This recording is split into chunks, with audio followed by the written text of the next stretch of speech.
Subscribe करें और bell दबाएं ताकि कोई खबर रह न जाए।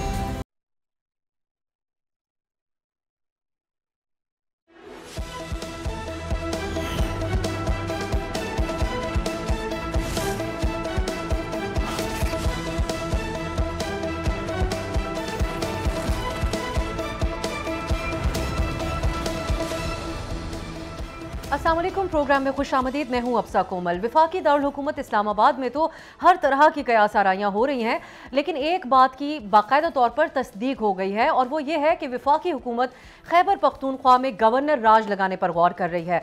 आज वफाकी वज़ीर कानून आज़म नज़ीर तारड़ ने कौमी असम्बली में गवर्नर रूल के हक़ में भरपूर दलाइल दिए और PTI को मुखातिब करते हुए कहा कि ये कोई मार्शल लॉ नहीं है बल्कि आइन गवर्नर राज की इजाज़त देता है। सुनिए वज़ीर कानून की गुफ्तगू। अब हुकूमत से ये जानने की कोशिश की गई कि विफाक किस बुनियाद पर गवर्नर राज का निफाज चाहता है, तो वज़ीर मुमलिकत बराए कानून और इंसाफ बैरिस्टर अकील ने बताया कि खैबर पख्तूनख्वा हुकूमत क्रॉस बॉर्डर दहशतगर्दी और सूबे में गवर्नेंस के मसाइल दूर करने में नाकाम रही, लिहाजा इसी बुनियाद पर गवर्नर राज के ऑप्शन पर गौर हो रहा है। हुकूमत ने किसी आईनी आर्टिकल का जिक्र नहीं किया, लेकिन नाज़रीन हम आपके लिए सामने रखते हैं वो ऑप्शंस जिनका सहारा लेकर सूबे में गवर्नर राज का निफाज किया जा सकता है। तो इसके लिए आइन के आर्टिकल 232, 234 और 186 का इस्तेमाल भी किया जा सकता है। मुल्क की अगर हम हालिया सियासी तारीख की बात करें तो 18वीं तरमीम से पहले और बाद में 2 बार गवर्नर राज लगाया जा चुका है। 18वीं तरमीम से पहले 2009 में पंजाब में नून लीग की हुकूमत के खिलाफ गवर्नर राज का निफाज किया गया था, जबकि अगर 18वीं तरमीम के बाद हम बात करें तो 2013 में सिक्योरिटी वजूहात की बुनियाद पर बलूचिस्तान में गवर्नर राज के जरिए असलम रईसानी की हुकूमत का खात्मा हुआ। और फिर हम ये भी देखते हैं कि गवर्नर राज की राह हमवार करने के लिए हुकूमत आर्टिकल 186 का सहारा भी ले सकती है, जिसके तहत सदर मुमलिकत आईनी अदालत से रुजू कर सकते हैं और फिर सदारती रेफरेंस के जरिए इस मामले पर अदालती राय हासिल करके आगे प्रोसीड किया जा सकता है। मगर अब सवाल ये है कि क्या पीपल्स पार्टी इस सब की हिमायत करेगी, क्योंकि खैबर पख्तूनख्वा में उन्हीं के गवर्नर हैं, गवर्नर फैसल करीम कुंडी। क्या वो इसका हिस्सा बनेंगे या नहीं, हम आज के प्रोग्राम में पीपल्स पार्टी से ये जानने की कोशिश करेंगे। इस पर पाक इंसाफ क्या सोच रही है और इस समेत कल इस्लामाबाद हाई कोर्ट और अडियाला जेल के बाहर एहतजाज की कॉल दी हुई है PTI ने। इस हवाले से उनका क्या लाहेअमल होगा अगर उनकी कल इमरान खान से मुलाकात नहीं होती, और बिलखुसूस आइन क्या कहता है, इसकी जो तमाम ऑप्शंस हमने आपके सामने रखे, इसमें हम आइनी माहिर की राय भी आज के प्रोग्राम में शामिल करेंगे। पहले बात करते हैं पाकिस्तान पीपल्स पार्टी का मौक़िफ़ जानेंगे, जिसके लिए हमारे साथ मौजूद हैं secretary general Pakistan Peoples Party Parliamentarian Syed Nayyar Hussain Bukhari sahab. बहुत बहुत शुक्रिया बुखारी साहब आपके वक्त के लिए। जैसा कि हमने जिक्र किया, आज की तो यही खबर गर्म है कि खैबर पख्तूनख्वा में गवर्नर राज का निफाज करने पर गौर किया जा रहा है। आप लोगों के गवर्नर हैं वहाँ पर, क्या पाकिस्तान पीपल्स पार्टी से इस हवाले से मुशावरत की गई है? शुक्रिया।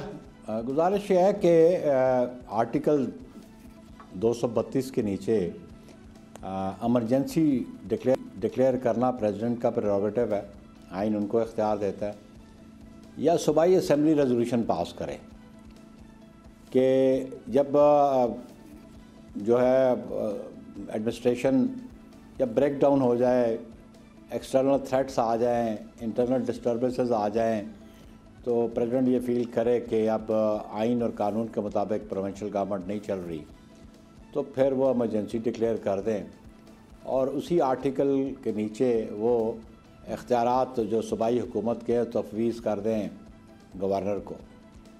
तो ये डिपेंड करता होता है जो गिवन सरकमस्टांसेस होते हैं और प्रेसिडेंट फील करे तो, या फिर प्रोविंशियल असम्बली ये फील करे कि there is a total breakdown और constitutionally legally government is not functional.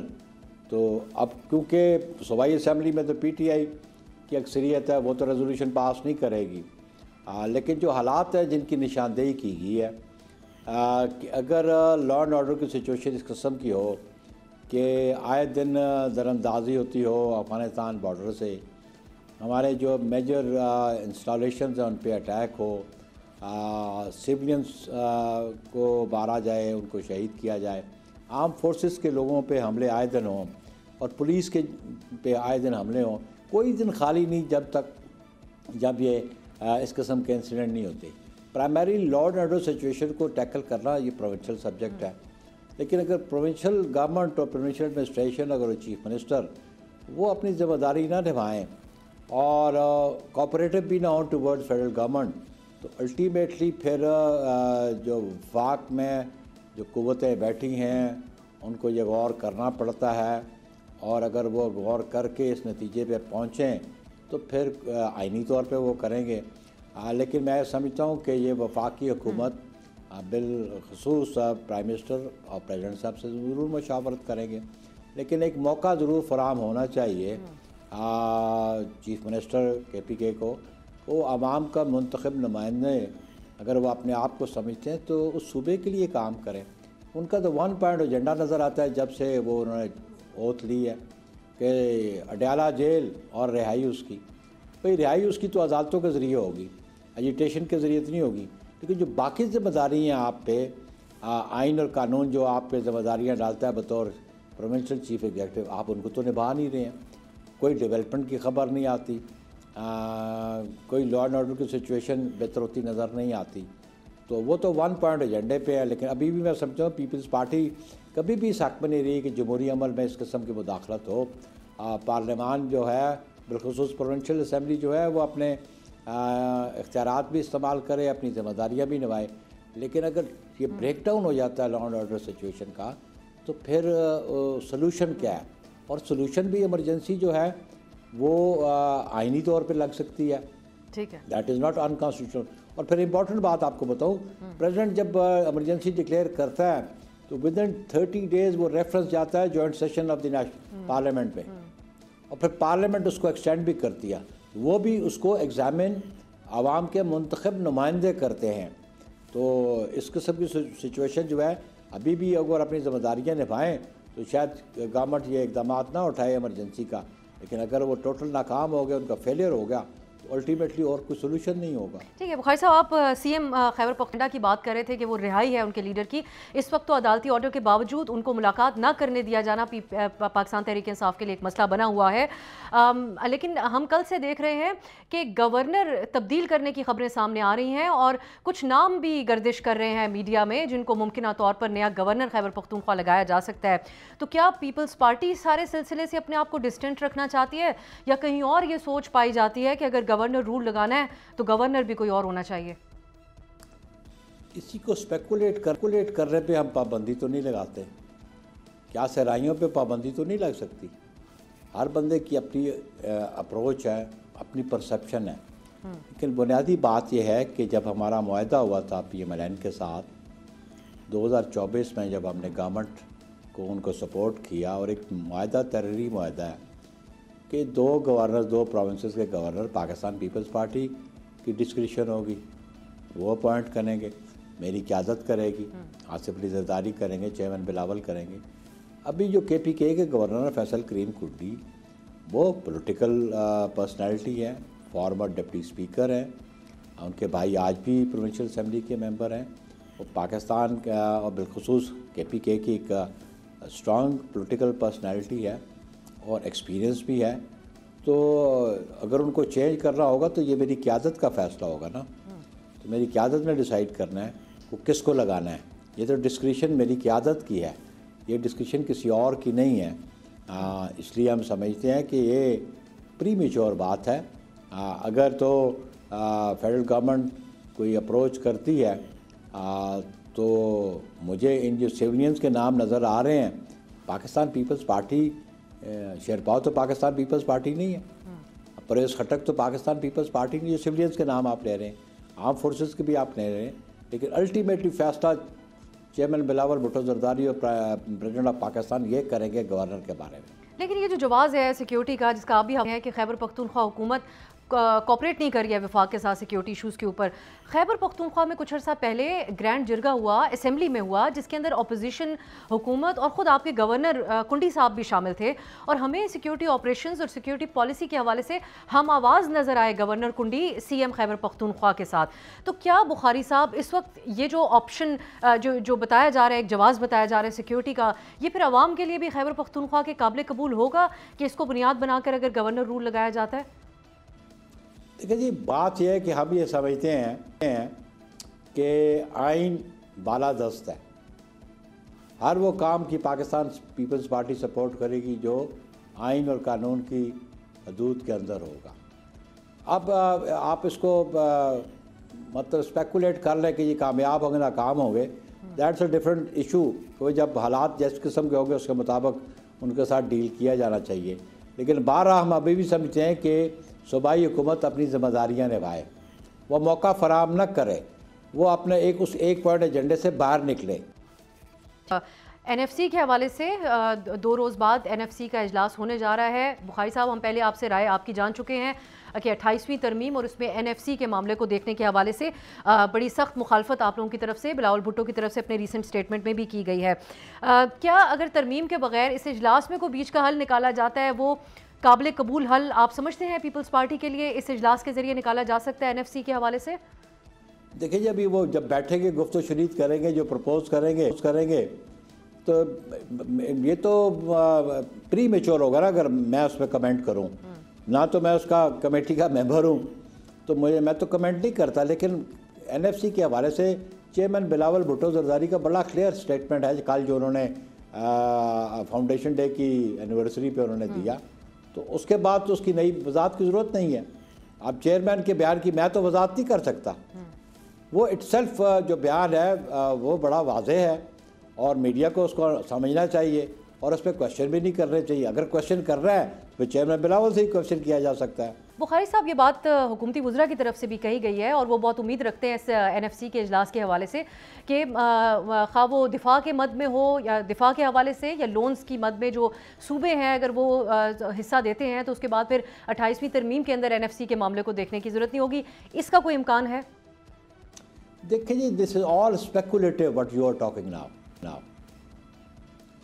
ये गवर्नमेंट की तरफ से किसी ने इसको सजेस्ट किया जो बात आप कर रही हैं, या आप मतलब अज्यूम कर रही हैं, या प्रिजम्पशन है ना। Let things come in a concrete shape, तो फिर then you can have a question. Bukhari sahab, whether it is suitable. ये एंटायरली स्पेकुलेशन नहीं है क्योंकि हमने बड़े अहम वज़रा हैं उनसे इस हवाले से सवाल पूछा। खुद वज़ीर मुमलिकत बराए कानून व इंसाफ और राना सनाउल्लाह साहब भी ये बात कर चुके हैं जो सवाल की सूरत में हम आपके सामने रख रहे हैं, तो उसको आप एंटायरली कयास आराई तो नहीं कह सकते। लेकिन अलबत्ता बिलावल साहब के स्टेटमेंट जिसका आप अभी हवाला दे रहे थे और बड़ा सख्त स्टेटमेंट है उनका, वो कहते हैं कि एनएफसी या 18वीं तरमीम में अगर कोई तब्दीलियाँ की जाती हैं तो ये आग से खेलने के मुतरादिफ होगा। बेशक अब आप हमें कोई वाज़ेह पॉलिसी नहीं बता रहे इस हवाले से, लेकिन फिर अगर फिर भी इसके पीपल्स पार्टी के खिलाफ जाकर इस पर कुछ किया जाता है तो रद्द अमल मुमकिन क्या होगा पीपल्स पार्टी का? देखना जी, मैं फिर ये कहूँगा it is a pre mature question. NFC के हवाले से मेरी क़यादत का बड़ा कैटेगोरिकल स्टेटमेंट है। अब जो लोग इस पर अमेंडमेंट चाहते हैं, जो फोर्सेस अमेंडमेंट चाहती हैं, जो गवर्नमेंट फंक्शनरीज इसमें चाहते हैं कि इसमें तब्दीली है, तो let them talk to my leadership. वो बात करें। मेरी पार्टी की सीईसी है, सेंट्रल एग्जीक्यूटिव कमेटी है, जो हमारा पॉलिसी साथ अदारा है, that will be examined there. और फिर जो हमारा पॉइंट ऑफ व्यू सीईसी में कंसेंसस होगा या मेजॉरिटी डिसीजन होगा, that will be conveyed to the government. लेकिन अभी कबल वक्त है, ना तो प्रपोजल सामने है, और फिर प्रपोजल आएगी तो मेरी जमात उस पर डिस्कशन करेगी। प्रपोजल्स आजकल जो चीज़ें होती हैं वो बहुत रातों रात हो जाती हैं, उसको डिबेट करने का वक्त नहीं मिलता। तभी बिलावल साहब ने भी असेंबली में ये बात कही थी कि इस तरीके से तरामीम नहीं होनी चाहिए कि वो लोगों को सरप्राइज़ महसूस हों। अब एनएफसी के हवाले से जो जवाब दिया जाता है वो ये भी है कि इतना भारी फंड्स सूबे अपने पास रखते हैं और डेवलपमेंट के हवाले से भी काम नहीं किया जाता और ख़ासकर निचली सतह पर फंड्स की मुंतकिली नहीं होती है। हमने कराची में इंतहाई अंदोनाक वाक़या देखा है क्योंकि अक्सर जब इस तरह की बात की जाती है तो मिसाल के तौर पर अंडर डेवलपमेंट होने के एतबार से कराची को मिसाल के तौर पे पेश किया जाता है। जैसा कि कल एक बच्चा, 3 साल का बच्चा, और वो भी एक बड़े मरकज़ी इलाके में कराची के गुलशन इकबाल नीपा चौरंगी में एक मैन होल में गिरकर जो वो बच्चा जाँ बहक हो गया। सो ये एक बड़ा डिस्टर्बिंग किस्म का केस है जिसके ऊपर सब बहुत अफसुर्दा हैं इस वक्त। तो क्या ये फिर एक मिसाल के तौर पर जो इसको एक जवाब के तौर पर पेश किया जाता है, वाकई इसको जवाब नहीं मिल जाता कि एनएफसी में के हवाले से तब्दीलियाँ की जाएँ? देखिए जी, नेगलिजेंस तो किसी से भी हो सकती है। म्यूनसिपल फंक्शंस की नेगलिजेंस, रोड्स पे एक्सीडेंट भी तो हो जाते हैं।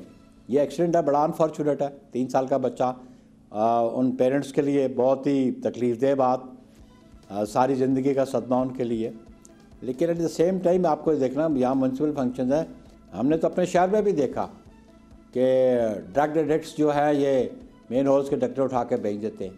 उसके लिए मेजर्स लेने चाहिए इनको, सिर्फ कराची नहीं, थ्रू आउट पाकिस्तान और अर्बन एरियाज़ में ये मेजर्स लेने चाहिए। जो हमने जो लॉ एंड सिचुएशन की आपने इस्लामाबाद में देखी, इवन इस्लामाबाद में भी देर आर क्रिमिनल्स के इनको ढक्कनों को उठा के बेच देते हैं, तो उसका कोई सब्सिट्यूट दे होना चाहिए, कोई जो बिक ना सके। हर वक्त तो मेन हॉल पे कोई सिपाही का पुलिसमैन तो खड़ा नहीं हो सकता, लेकिन मैं समझता हूँ कि हम म्यूनसिपल फंक्शन से म्यूनसिपल अदारों को एब्जॉल्व भी नहीं करते अपनी जिम्मेदारियों से। बिल्कुल उनको जवाबदेह होना चाहिए। एक कीमती जान गई है, एक घर में एक मातम बिछ गया, उसके लिए जो रिस्पॉन्सिबल चाहिए और उनको कोर्ट ऑफ लॉ में भी लेके जाना चाहिए। मैं इसको बुखारी साहब सिर्फ नेग्लिजेंस नहीं बल्कि एक क्रिमिनल हमें नज़र आती है, क्योंकि इस किस्म के वाक़यात की मिसालें पाकिस्तान के और दीगर शहरों से सामने नहीं आती जिस किस्म का ये डिस्टर्बिंग केस वहाँ पर हुआ है। बुखारी साहब आपके वक्त का बहुत बहुत शुक्रिया। नाज़रीन, एक ब्रेक की तरफ जाते हैं। पाकिस्तान तहरीक इंसाफ का क्या मौक़िफ़ है, इन तमाम मामलों के ऊपर बात करेंगे एक शॉर्ट ब्रेक के बाद।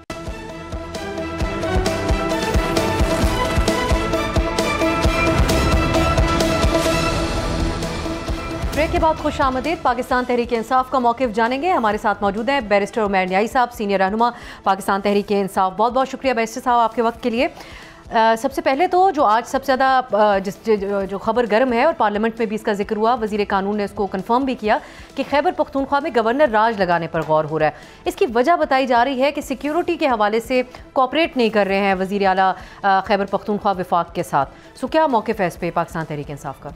इसमें आपने कहा कि कॉपरेट नहीं कर रहे, कॉपरेशन ये किस किस्म की चाह रहे हैं? देखिए, फ्लोर ऑफ द हाउस पे CM ने कैटेगोरिकली एक स्टांस लिया और चीज़ों को पॉलिटिकली आइडेंटिफाई किया। जब से चार्ज अज्यूम किया, एक ग्रैंड जिरगा का भी इनेकाद किया और जिरगा आपने देखा असेंबली के फ्लोर पे हुआ और उस पर तकरीबन मेरे ख्याल से 17 नुकाती एजेंडा भी जारी किया जिसमें तमाम पॉलिटिकल पार्टीज़ मौजूद थी। क्या उसके बाद उस चीज़ को फेडरल गवर्नमेंट ने कहीं कंसिडर किया? आज जो धमकी लगाई जा रही है, ठीक है, आप कहते हैं कि आइन में एक चीज़ मौजूद है, लॉ मिनिस्टर साहब ने जिस तरह स्टेटमेंट दे दी है, ठीक है, आर्टिकल 232 कहता है कि जहाँ इंटरनल डिस्टर्बेंस हो इमरजेंसी लगा सकते हैं, मगर उसके लिए आपको प्रोविंशियल असेंबली की रेजोल्यूशन चाहिए। आर्टिकल 234 पे भी 234, मगर 234 बहुत स्ट्रिंजेंट है। वो कहते हैं कॉन्स्टिट्यूशनल ब्रेक डाउन की। अगर आप कहते हैं कि आपके मुल्क में कॉन्स्टिट्यूशनल ब्रेक डाउन हो गया, अगर एक सूबे में हो गया है तो कल को ये आप सारी जमहूरी हुकूमतों के लिए खतरे की घंटी बजा रहे हैं। मौजूद है वैसे बलूचिस्तान में रईसानी साहब की हुकूमत में उस वक्त आर्टिकल 234 का इस्तेमाल किया गया। बिल्कुल, मगर देखें ये एक जगह पे मैं और सेंस में बात कर रहा हूँ, मैं कह रहा हूँ आज बिल्कुल शौक से लगाए। हम तो वो हैं जो रिजीम चेंज का खमियाजा भुगत चुके हैं, मगर रिजीम चेंज के बाद आपने देखा इमरान खान की पॉपुलैरिटी किधर गई। आज ये आप कर लें, हमें पॉपुलैरिटी से गर्ज नहीं, तहरीक इंसाफ तो पॉपुलर रहेगी, मगर जो सूबे की डायनामिक्स हैं, देखें आज भी इन्हें पूरी तरह से पता है कि सूबे को ये किस तरह से डील कर रहे हैं। क्या सूबे में ऑपरेशन नहीं चल रहे? बार बार सूबाई गवर्नमेंट तंबी कर रही है, मगर जो इन्होंने करना है वो सूबे में हो रहा है, कोई रोक टोक नहीं है। मगर फिर भी लॉ एंड ऑर्डर की क्या सिचुएशन है? बन्नू आज उठा के देख लें। लकी आप पॉपुलैरिटी की क्योंकि आप बात करते हैं, यकीनन पाकिस्तान तहरीक इंसाफ के साथ पॉपुलैरिटी तो थी, लेकिन बहुत सारे ऐसे फैसले ज़रूर आप लोगों के रहे जो पॉलिटिकली दुरुस्त नहीं थे। आप लोगों ने खुद भी उनका एतराफ़ किया। यहाँ पर जो आप कह रहे हैं कि वो किस तरह कॉपरेट या ताउन नहीं कर रहे वफाक के साथ, यहाँ पर एक मीटिंग वफाक ने बुलाई अफगान मुहाजिरीन की वापसी के हवाले से और दीगर सिक्योरिटी अमूर उसमें डिस्कस होना थे, क्रॉस बॉर्डर दहशतगर्दी के हवाले से। वज़ीर आला साहब उसमें शरीक नहीं हुए। एक और मामला है जो बात तो छोटी सी लगती है लेकिन एक तनाज़े की शक्ल इख्तियार किया, वज़ारत दाखिला की तरफ से दी गई बुलेट प्रूफ गाड़ियाँ भिजवाई गई वापस। ओवरऑल जो सिक्योरिटी पॉलिसी है उसकी खुलकर मुखालफत की गई, बगैर जो जरगा हुआ और वो बड़े बेहतर तरीके से हुआ KP असेंबली में, लेकिन उससे पहले ही आउटराइटली रिजेक्ट कर दिया गया सिक्योरिटी पॉलिसी को। सो आप नहीं समझते कि यहाँ पर कहीं मौका फराहम कर दिया कि अगर ऐसे किसी बात को जवाज़ बनाया जाता है और ये सोच जो है वो वहीं से पैदा हुई गवर्नर राज के हवाले से? देखें, आपने अगवानियों का जिक्र किया, आप देखें तकरीबन 1 मिलियन से ज़्यादा अगवानियों का इनखला कर चुके हैं। क्या आपकी सिचुएशन कंट्रोल में आ गई। इस्लामाबाद में सुसाइड अटैक किसने किया? तो ये राय उस मीटिंग में जाके भी तो सीएम साहब दे सकते थे, तो ये ना कहा जाता कि ताउन नहीं कर रहे। ताउन से हट के देखें, जब एक जिरगे का इनेकाद हो गया और जिरगा कोई छोटा नहीं था, या आप कहते हैं कि वन पार्टी जिरगा था, तमाम पार्टीज ने पार्टिसिपेट किया। क्या उसके बाद फेडरल गवर्नमेंट ने इन्वाइट किया? क्या उस चीज़ पे कोई डायलॉग सीख किया गया? देखिए, इल्ज़ाम लगाना तो आसान है, चलें हमने गाड़ियाँ बुलेट प्रूफ वापस कर दी, क्या उसके बाद किसी ने, क्या थर्ड पार्टी किसी ने evaluation on bullet proof cars की कराई कि नहीं जी KPK के CM का उस पर मौक़िफ़ गलत था? उस पर तो कुछ नहीं हुआ। हम तो चीज़ों को घुमा रहे हैं। मसला देखें, असल मसले पे जब तक नहीं पहुंचेंगे, देखें मुल्क में ठीक है नेशनल एक्शन प्लान मौजूद है। नेशनल एक्शन प्लान एक कॉम्प्रिहेंसिव पॉलिसी है, वो कोई खाली काइनेटिक ऑपरेशन की बात नहीं करती, उसमें बहुत सारे नॉन काइनेटिक भी कंपोनेंट्स हैं। उन नॉन काइनेटिक कंपोनेंट्स में जिस तरह से एक्स फाटा के पैसे थे, हर साल 100 अरब मिलना था, क्या वो दिया गया? आज सबसे ज़्यादा दहशतगर्दी फेस कौन सा कर रहा है? जिन्हें आपने इंफ्रास्ट्रक्चर ही नहीं दिया, जिन्हें आपने पुलिस थाने ही नहीं दिए, जिन्हें आपने अदालतें ही नहीं दी, आज आप एक्सपेक्ट कर रहे हैं। मैं यहाँ सब अगर आईनी कानूनी तौर पे अगर हम बात करें तो करारदाद तो नहीं के ज़रिए तो नहीं हो सकता, करारदाद तो KP असेंबली से पास मुमकिन नहीं नज़र आता। आर्टिकल 234 एक ऑप्शन आपको नज़र आता है जिसका इस्तेमाल किया जा सकता है गवर्नर राज के लिए इस वक्त? वो अमल के लिए ज़रूरी क्या है कि सूबे का गवर्नर रिपोर्ट लिखेगा कि यहाँ कॉन्स्टिट्यूशनल बैकग्राउंड हो गया। सूबे का गवर्नर किस पार्टी का? Peoples Party. क्या पीपल्स पार्टी ऐसे गैर जमहूरी अमल का हिस्सा बनेगी? क्या वो ये बोझ क्या चाहेगी कि हिस्ट्री की बुक्स में उसका नाम ऐसे अमल के साथ जुड़े? देखें, ये बहुत, अगर पीपल्स पार्टी के गवर्नर तब्दील हो जाता है तो फिर पीपल्स पार्टी इस पोजीशन में होगी कि वो कहें हम ओनरशिप नहीं लेते इसकी, हम इसमें शामिल नहीं। अगर वो ये जाएगा ये पोजीशन नहीं जाते रहे, मगर ये वो करेंगे तो वो बड़ा स्मार्ट प्ले करेंगे और ये बहुत बड़ा मैसेज होगा कि नून लीग के लिए कि वो अपना कंधा इस्तेमाल होने के लिए दे रहे हैं। और कल को जब लॉन्ग रन में जब सारे इकट्ठे मिल बैठ के रोएंगे तो ये खाली इनके सर पे होगा ये वाला गुनाह। चलिए, अब कल आप लोगों का एहतजाज के हवाले से कॉल दी हुई है CM आफरीदी साहब ने कि इस्लामाबाद हाई कोर्ट के बाहर जो तमाम अरकान हैं, और बड़ी सख्त तंबीह करके उन्होंने बताया कि तमाम सेनेटर्स, अरकान कौमी और सूबाई असम्बली सबको इकट्ठा होना होगा एहतजाज के लिए। आप लोग कर पाएंगे या फिर दफ़ा 144 का नफाज है रावलपिंडी इस्लामाबाद में, ये मुमकिन नहीं हो पाएगा? कल के लिए क्या लाहे अमल है आपका? दफ़ा 144 तो देखें गोरे का कानून है और उसके बारे में कायदे आज़म ने क्या कहा था वो हिस्ट्री की किताबें खोल के हमारे आइन साज़ों को दिखाना चाहिए कि जो शौकीन है 27वीं 26वीं आइनी तरमीम करने के लिए, मगर इस कानून का आज तक उन्होंने कुछ नहीं किया। बात जहाँ तक जमहूरी जद्दोजहद की हुई, देखें 4 नवंबर से लेके आज तक इमरान खान की किसी शख्स से मुलाकात नहीं हुई। और जब एक सूरत हाल हो कि एक साबका प्राइम मिनिस्टर हो जिसकी सेहत के बारे से भी अफवाहें उठ रही हो, ज़िंदगी के हवाले से भी अफवाहें उठ रही हों, क्या उसकी पार्टी का हक़ नहीं बनता कि उसकी पैरवी करें? क्या उनका हक़, या देखें मंगल वो क्यों जा रहे हैं? मंगल वो जा रहे हैं कि ये दिन है जो इस्लामाबाद हाई कोर्ट ने तय किया है मुलाकात के हवाले से, यहाँ फैमिली की मुलाकात और वकला की मुलाकात का दिन है। वो ऐसे नहीं जा रहे, को पीर को जा रहे हैं या बुध को जा रहे हैं। जुमेरात का जिस तरह दिन मुख्तस किया गया सियासी रुफ़का की मुलाकातों के लिए, तो वो दिन तय किया गया है, तो उसके लिए जाना मेरे ख्याल से, ये बात तो जाहिर है न्यायी साहब के मुतअद्दिद बार अदालती ऑर्डर के बावजूद इमरान खान साहब से मुलाकात नहीं होने दी जा रही और इस पर हुकूमत को बहुत सख्त सवालात का सामना भी है। उनके पास कोई वाज़ेह जवाब इसका नहीं है। लेकिन अगर कल भी मुलाकात नहीं होने दी जाती तो फिर जिस तरह चंद दिन पहले सोहेल आफरीदी साहब रात गए तक धरना दिए बैठे थे अडियाला के बाहर, इस बार तमाम अरकान के साथ धरना दिया जाएगा। क्या पार्टी ने लाहे अमल तैयार किया है कल के हवाले से? वरना तो मेरे ख्याल से शेर आया वाली कोई मिसाल ना बन जाए कि आप लोगों ने ऐलानात तो बड़े किए लेकिन उसके हवाले से किया कुछ नहीं। बात है कि एक अमल का हिस्सा है। देखें, जहाँ अदालतें फ़ेल हो जाएं, जहाँ आइन की पासदारी ना हो, कानून की पासदारी ना हो, तो क्या इंसान कोशिश भी छोड़ दे? क्या देखें, क्या हम इतने संगदिल हो गए हैं, क्या हम इतने बेरहम हो गए हैं कि हम इमरान खान के पीछे भी ना जाएं? देखिए, ये पार्टी का हक़ है, पार्टी की ज़िम्मेदारी है, पार्टी के जितने ओहदेदारान हैं ज़िम्मेदारी है और वो ज़िम्मेदारी बखूबी निभाएंगे। ठीक है, उसके लिए मुश्किलात का सामना करना पड़ता है। ज़्यादा क्या है, पर्चे का थ्रेड दे रहे हैं ना, तो पर्चे कट जाएंगे। पहले कौन से कम पर्चे हैं, एक इजाफी और पर्चा हो जाएगा। मगर ये है कि ये तगोदौ करते रहेंगे। इस तगोदौ का मकसद क्या है कि इस सिस्टम को बेनकाब करना, सिस्टम आलम को दिखाना कि ये सियासी जो खेल लगाया गया है ये सियासियों के हाथ भी नहीं है, ये खेल कहीं और खेला जा रहा है और दिखाया कहीं और से जा रहा है। कल जो सीएम साहब ने जो बात की थी, उन्होंने कहा कि जो लोग नहीं आएंगे उनको बेनकाब किया जाएगा, नेम एंड शेम किया जाएगा। तो अब कल क्यों एक तो ये नौबत क्यों आई ये धमकी देने की? मोबिलाइज नहीं कर पा रहे थे अरकान को, या फिर अब कल वाकई हम देखेंगे कि अगर जो लोग शिरकत नहीं करते, खा वो उन पाबंदियों की वजह से ही जो दफ़ा 144 की वजह से होंगी, वो भी अगर वजह बनती है तो नेम कॉलिंग की जाएगी उन अरकान की जो नज़र नहीं आएंगे आपको? बुनियादी तौर पे सियासी जद्दोजहद होती है वॉलंटरली और लोग जुड़ते हैं, लोगों को अपनी ज़िम्मेदारियों का एहसास होता है। देखें मंगल के दिन क्यों निकल रहे हैं? क्योंकि खान साहब की फ़ैमिली इस दिन जाती है और फैमिली के साथ एक सॉलिडरिटी शो करने के लिए कि देखें खाली बहनें अपने भाई के लिए नहीं निकली हुई, एक पब्लिक को पैगाम देना कि नहीं उसमें हम भी साथ हैं और साथ उसमें लोग जाते हैं। प्रॉब्लम क्या होता था कि जुमेरात वाले दिन जिस दिन प्योरली पॉलिटिकल मुलाकातें होती थी, जिस दिन पिछली दफ़ा ये सीएम साहब भी गए, तो उस दिन हमेशा से लिस्ट जाती है, पार्टी ने 6-7 बंदों की लिस्ट भेजी थी, तो 6-7 बंदे वो ज़रूर जाते हैं, उनके साथ चंद लोग चले जाते हैं। अब पार्टी के अंदर एक नज़रिया बन रहा है कि जुमेरात वाले दिन को भी रिवाइव किया जाए और उस दिन उन सियासी रुफ़गाह के साथ भी सॉलिडरिटी शो की जाए, तो और उसके लिए भी दोस्त आया करेंगे बारी बारी। ठीक है, अभी मतलब यानी कोई बहुत वाज़ेह किस्म की हिकमत अमली कल के दिन के हवाले से नहीं है। अब आपके अपोजिशन लीडर के उम्मीदवार अचकज़ई साहब के हवाले से आज करारदाद पेश की गई है, कौमी असम्बली में उस पर वोटिंग नहीं करवाई गई, लेकिन इस पर स्पीकर साहब ये कहते हैं कि जो, क्योंकि अपने नाज़रीन के लिए बता दें, महमूद अचकज़ई साहब ने एक बयान दिया था, उन्होंने कहा कि हमें कौमी असम्बली नहीं चलने देनी चाहिए अगर इसी किस्म के मामलात होते रहेंगे वहाँ पर। तो स्पीकर कौमी असम्बली ये कहते हैं कि अवाम को इस्तेमाल करके कौमी असम्बली नहीं चलने देंगे, कि अब जो उन्होंने बयान दिया ये मेरी ज़िम्मेदारी है कि मैं पार्लियामेंट को तहफ़्फ़ुज़ दूँ।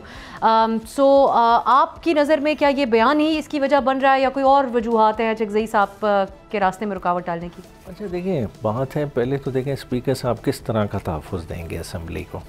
स्पीकर साहब के पास कोई फ़ौज है, वो अपने 10 MNAs को तो बचा नहीं सके थे जो उनके नाक तले उठा के ले जाए गए, जिसके बारे में आज तक कमेटी भी बनी और कोई रिपोर्ट नहीं मुरतब हुई कि वो किसकी गलती थी, किसकी नाअहली थी, किसने उठाया। बाकी जहाँ तक अचकज़ई साहब का ताल्लुक़ है, देखें एक जमहूरी अमल में देखें पार्लियामान एक डिसफंक्शनल पार्लियामान बना हुआ है।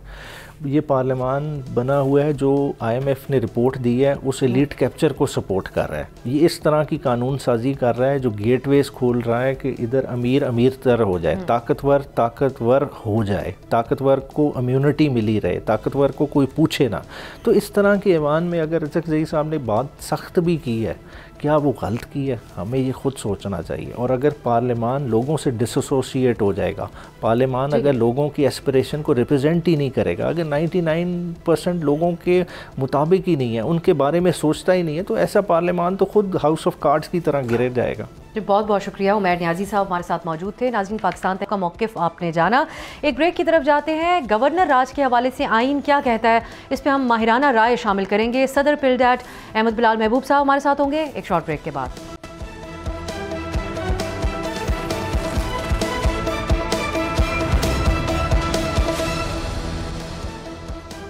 ब्रेक के बाद खुशामदीद। खैबर पख्तूनख्वा में गवर्नर राज लगाने की बात हो रही है।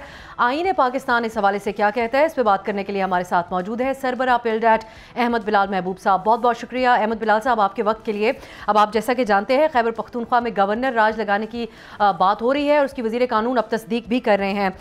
आपसे हम जानना चाहेंगे कि क्या इसका प्रोसेस होगा मुमकिन तौर पर। आर्टिकल 232 तो ये कहता है कि मुतल्लिका असम्बली से करारदाद मंजूर करवानी होती है, ये तो हमें मुमकिन नज़र नहीं आता। इस वक्त हुकूमत किन ऑप्शंस पर गौर कर सकती है? जी बहुत शुक्रिया। जी हाँ, आर्टिकल 232 के तहत एमरजेंसी प्रोक्लेम करना या दूसरे मानों में गवर्नर राज नाफिज करना ज़रा निस्बतन मुश्किल काम है, क्योंकि वो वाज़ेह तौर पे कहता है कि या तो कोई बैरूनी मुल्क से जारियत हो रही हो या सूबे के अंदर बहुत खलफिशार हो, तो उस सूरत पे होता है। लेकिन एक दूसरा आर्टिकल है 234, वो निस्बतन जनरल है। वो ये कहता है कि अगर सूबे का गवर्नर प्रेसिडेंट को ये रिपोर्ट दे कि यहाँ के मामलात आइन के मुताबिक नहीं चलाए जा रहे, तो उस सूरत में फिर वहाँ पे सदर ममलकत वज़ीर आज़म की एडवाइस पर वो प्रोक्लेम कर देता है एमरजेंसी और गवर्नर राज, और फिर वो सूबे के इख्तियारात विफाक के हाथ में आ जाते हैं और सूबाई असम्बली की लेजिस्लेटिव पावर्स भी कौमी असम्बली के पास आ जाती हैं। तो आर्टिकल 234 मोस्ट लाइकली रिकोर्स होगा अगर ये फैसला हुआ, जो कि मेरे ख्याल में इस वक्त तो हालात ऐसे नहीं हैं जिसके बुनियाद पर ऐसा किया जाए। शायद उनको कोई धमकी देना मकसद था ताकि वो मोहतात हो जाए, लेकिन मेरा नहीं ख्याल कि इस वक्त ऐसे हालात हैं जिसमें ऐसा कदम उठाया जाए। आर्टिकल 234 जिसकी आप बात कर रहे हैं, इसमें हमें माजी में एक मिसाल 18वीं तरमीम के बाद की अगर हम बात करें तो 2013 में बलूचिस्तान में सीएम रईसानी की हुकूमत को बरतरफ करके पीपल्स पार्टी का उस वक्त दौर था, तो गवर्नर राज लगाया गया था। तो अहमद बिलाल साहब, अगेन अगर जो उस वक्त का जवाब था वो भी सिक्योरिटी जवाब था, और इस वक्त जो खैबर पख्तूनख्वा हुकूमत की हवाले से बताया जा रहा है वो भी यही है कि दहशत गर्दी की वजह से खैबर पख्तूनख्वा के अवाम परेशान है, ये वफाकी वज़रा कह रहे हैं। सो आपको नहीं लगता कि 234 के तहत अगर निफाज किया जाता है गवर्नर राज का तो उसके लिए मौजू जवाज है हुकूमत के पास जो पेश किया जा रहा है? जी हाँ, ये देखिए ना, टेररिस्ट एक्टिविटीज़ जो हैं इसको अगर सूबे की हुकूमत उसमें विफाक की फोर्सेस के साथ, उनकी हुकूमत के साथ वो ताउन नहीं कर रही तो फिर तो ये जवाज बन सकता है, वरना टेररिस्ट एक्टिविटीज़ होना बज़ाते खुद जवाज नहीं बन सकता, क्योंकि उसको तो ऑलरेडी विफाकी फोर्सेस, फ़ौज भी, रेंजर्स भी और दूसरी भी लॉ इन्फोर्समेंट एजेंसीज भी जो विफाक के ज़ेर इंतज़ाम है वो उस पर ऑलरेडी उसके ख़िलाफ़ कदम उठा रही हैं। तो इसलिए इसमें सूबे को मुर्द इल्ज़ाम उसी सूरत पर ठहराया जा सकता है जब वो वफाक के साथ कोऑपरेट ना करे, जिसका कुछ इशारा दिया भी है वज़ीर दाखिला ने कि वो पूरी तरह कोऑपरेट नहीं कर रहे।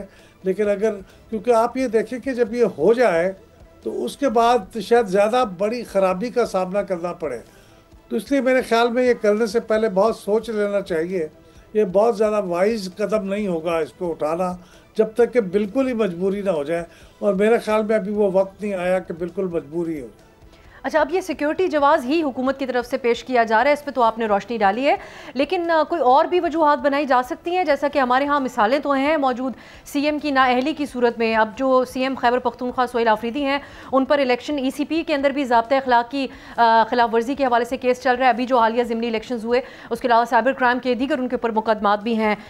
CM की नाअहली की सूरत में, जिसकी 2009 की मिसाल मिलती है, पंजाब के CM शहबाज शरीफ साहब की नाअहली की सूरत में लगाया गया था गवर्नर रूल, या फिर आप समझते हैं कि ये 18वीं तरमीम से पहले की बात है तो वो आज ऑप्शन मौजूद नहीं है? नहीं, ये अभी भी लग सकता है। उसके लिए जैसे मैंने पहले कहा कि वज़ीर आला की नाअहली का इंतज़ार ज़रूरी नहीं है, वो पहले भी हो सकता है, और अगर नाअहली हो जाए तो फिर भी उस वक्त करना चाहें तो भी कर सकते हैं। लेकिन वज़ीर आला के नाअहली की सूरत में शायद वो इंतज़ार करना चाहें और वो देखें कि कोई नया वज़ीर आला अगर जो मुंतखब करती है वहाँ की असम्बली, वो शायद उनके साथ ज़्यादा बेहतर कोऑपरेट करे। तो ये अगर होगा तो उनकी नाअहली से पहले होगा या फिर उसके बाद इंतज़ार किया जाएगा कि नया आदमी कौन होता है। अच्छा, अब अहमद बिलाल साहब, जब इस किस्म की कोई ख़बर हुकूमत की तरफ से उसको कंफर्म कर दिया जाए तो फिर हर पहलू के ऊपर गौर किया जा रहा होता है। तो कानूनी हलकों में ऑब्वियसली एक कल से डिबेट में है, एक हवाला दिया गया 186 के तहत सदर पाकिस्तान रेफरेंस भेजें आइनी अदालत को, और फिर आइनी अदालत की तरफ से जो राय दी जाए उसको बुनियाद बनाकर आगे बढ़ा जाए। ये आपको एक ऑप्शन नज़र आता है? जी, ये ऑप्शन भी है, लेकिन ये ज़रा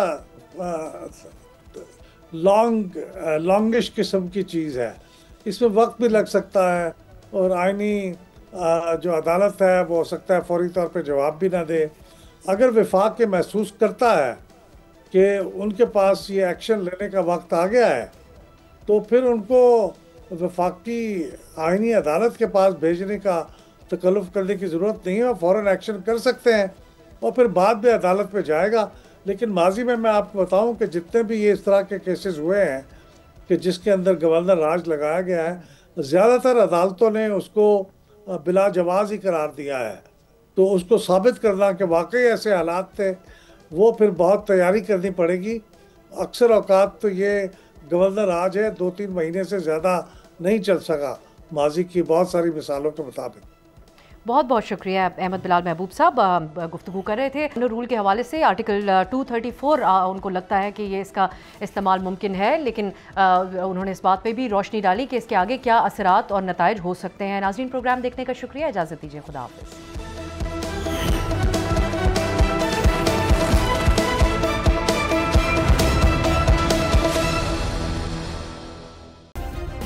सब्सक्राइब करें और बेल दबाएं ताकि कोई खबर रह न जाए।